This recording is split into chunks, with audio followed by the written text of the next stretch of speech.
So you've heard me mention the Nephilim before. However, in ancient times, an ominous humanoid adversary roamed the earth alongside the Nephilim.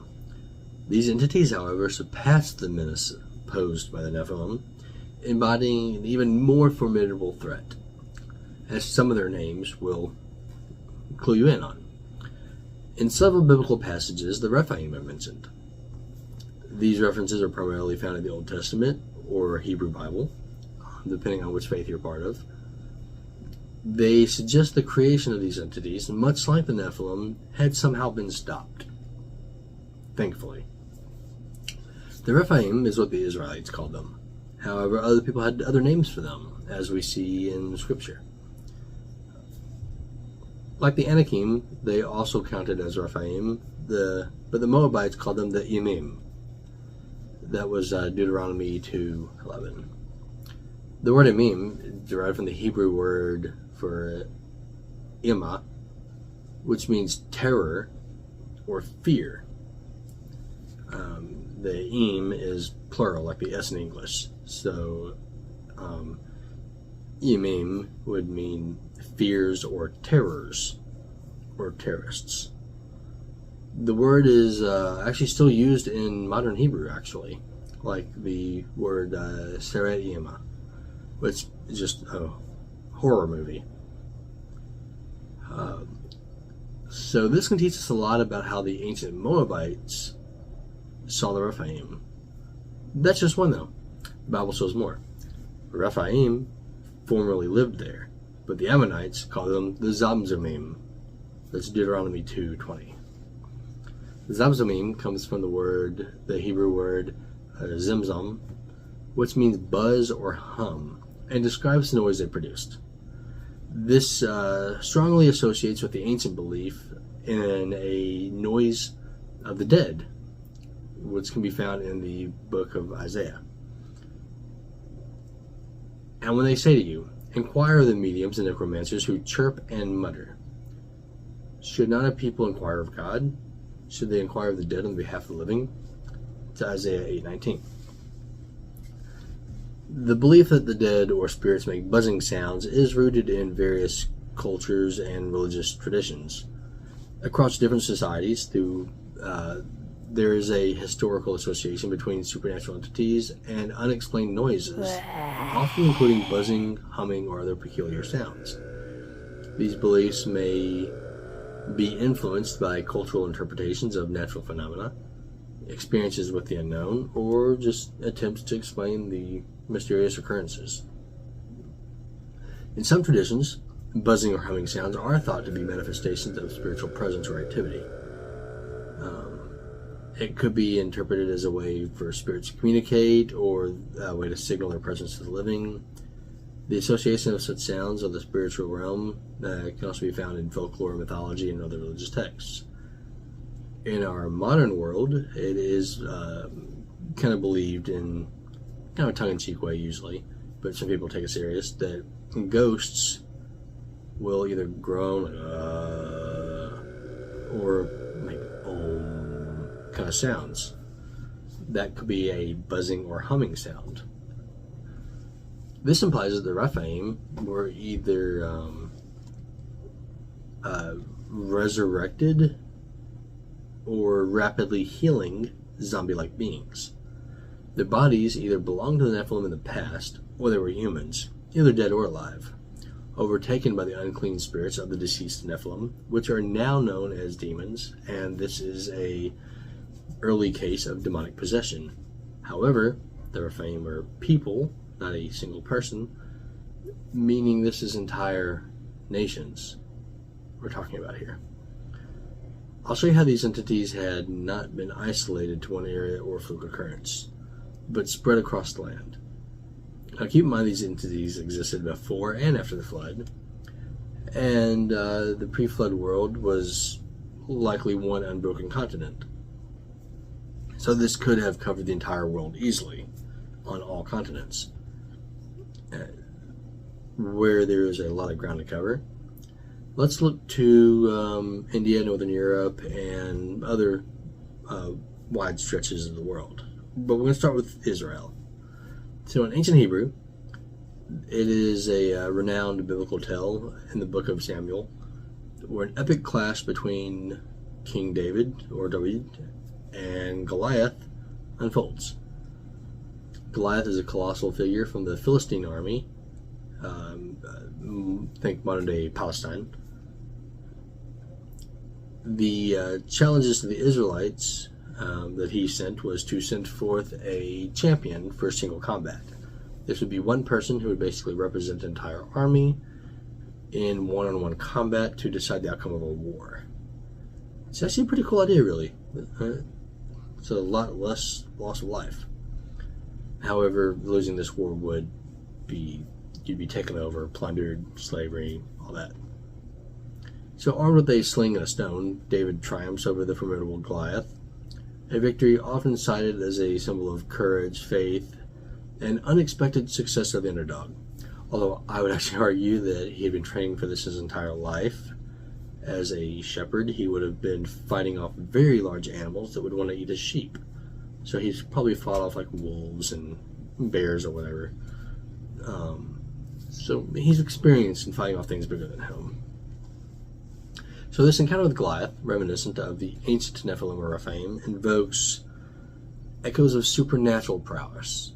The significance of beheading Goliath carries parallels with mythical tales from other parts of the world, such as the Greek Medusa, where severing her head held symbolic power. Drawing a modern comparison, Goliath's death being ensured through decapitation echoes the strategy seen in zombie movies, where shooting them in the head is a means of overcoming a seemingly invincible foe. It wouldn't matter how many bullets you put through their body, but once you put one through their head, they're good. So those who otherwise could take on entire armies. The portrayal of this adds a layer of unworldly challenge to Goliath's character, emphasizing an extraordinary nature of David's triumph. Okay, so let's go as far south, pretty much as far south as we can go on that continent. In Hindu mythology, there are stories of spirits or entities which may interact with the deceased. While the idea of possession is more commonly associated with spirits influencing the living than taking control of corpses, it is not unknown. For example, the pretas, which are considered hungry or deprived spirits, much like the demonic Nephilim angelic components left behind, they are believed to wander in search of nourishment and may cause other disturbances. However, these spirits are not typically portrayed as taking control of corpses.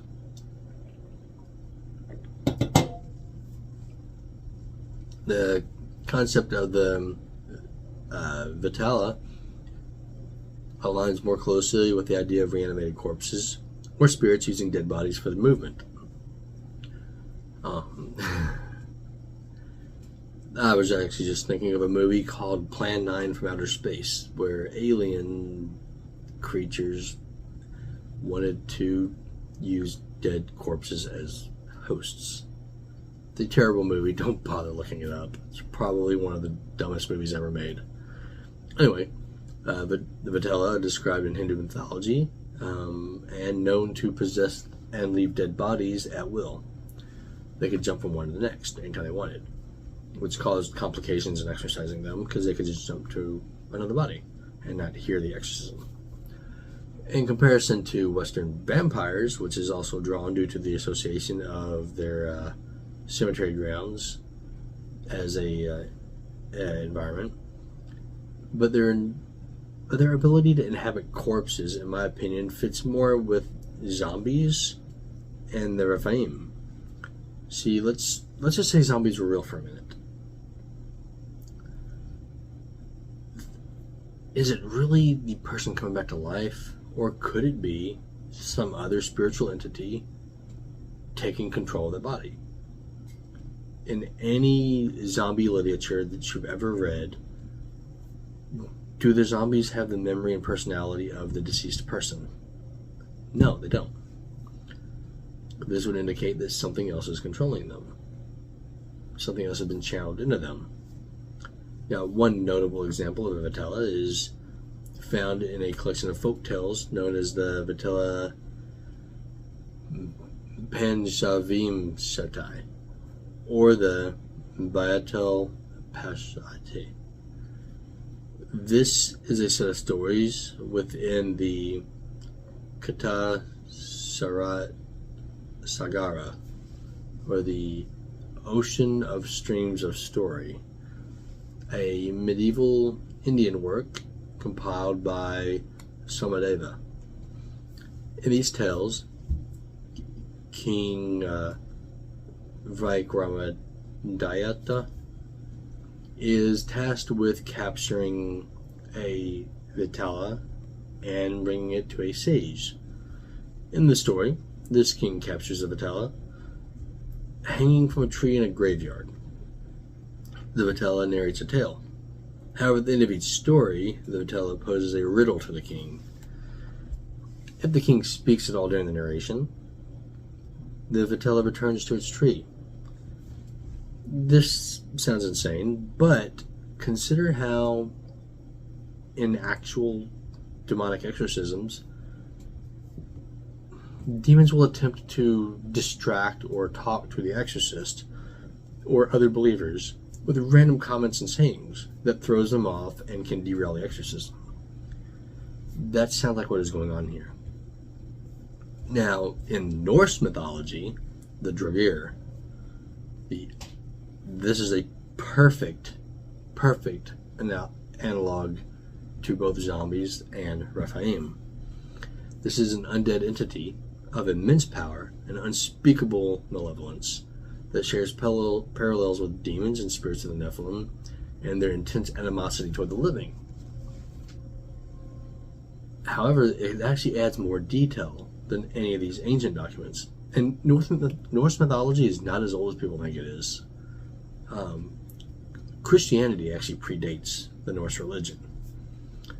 So according to Norse legends, the hatred of humans stems from their envy of the passion and joy that eludes their cold, lifeless hearts.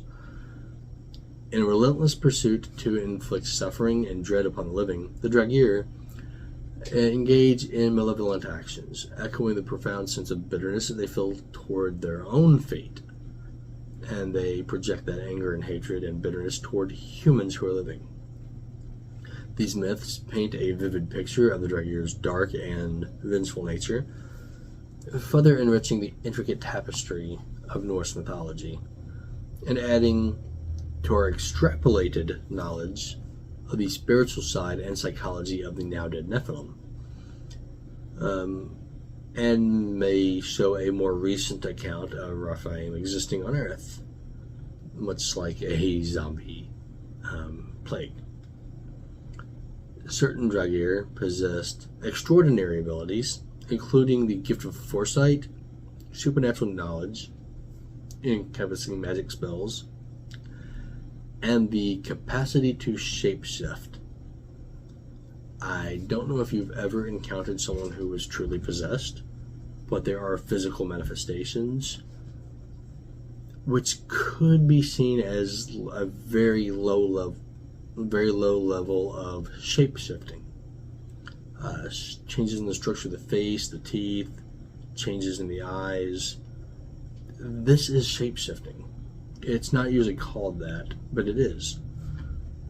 So in ancient tales, parallels can be drawn with beings like the Seraphim, who were known for their shape-shifting prowess and potential shape-shifting abilities could have been passed down to the Nephilim through the lineage.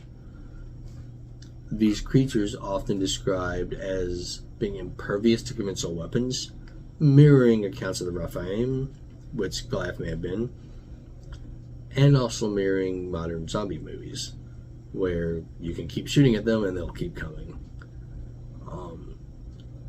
However, folklore suggests that iron proved effective in severing their heads, akin to the methods employed against the Raphaim and various other monsters in other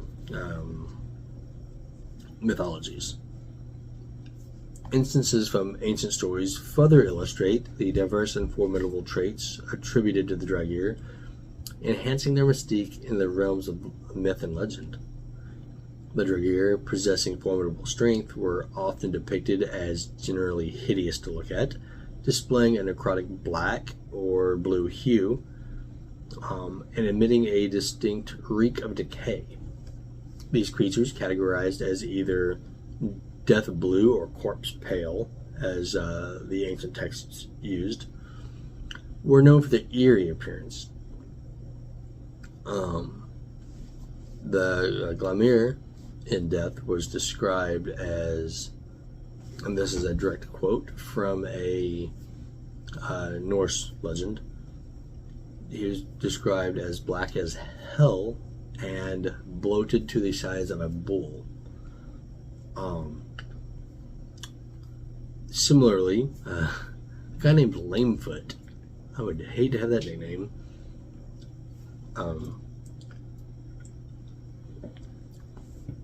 Lamefoot was in a dormant state and appeared uncorrupted, but had changed to become black as death, and swollen to the size of an ox, emphasizing the consistent theme of these various characteristics, with the skin darkening and bloating.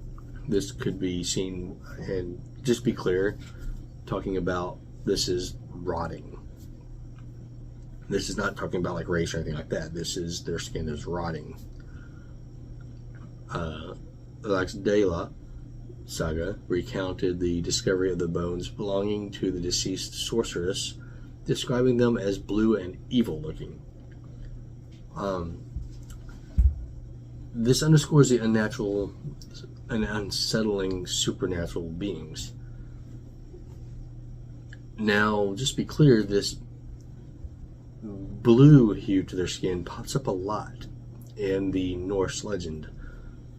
There were demonic entities in the Hindu mythology who had a pale blue skin. These could be related.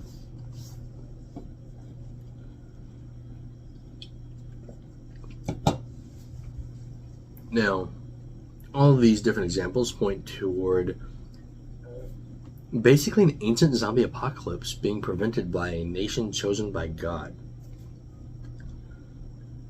So when the Hebrews were told to, or the Israelites, either way, when they were told to wipe out entire cultures, what if they were just wiping out a zombie horde? That's just speculation. That's not necessarily what happened. There's other evidence in the Bible that they were just humans who, the cultures being wiped out, were just humans that did not follow God. What is interesting is that this nation has once again risen from destruction and will be here until the end of time.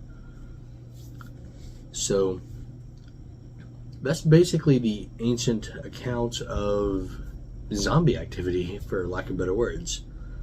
So let me know down in the comments what you thought about this, and if you have anything to add, or if you just hated all of it. So that's all I've got. Thank you, and have a nice day.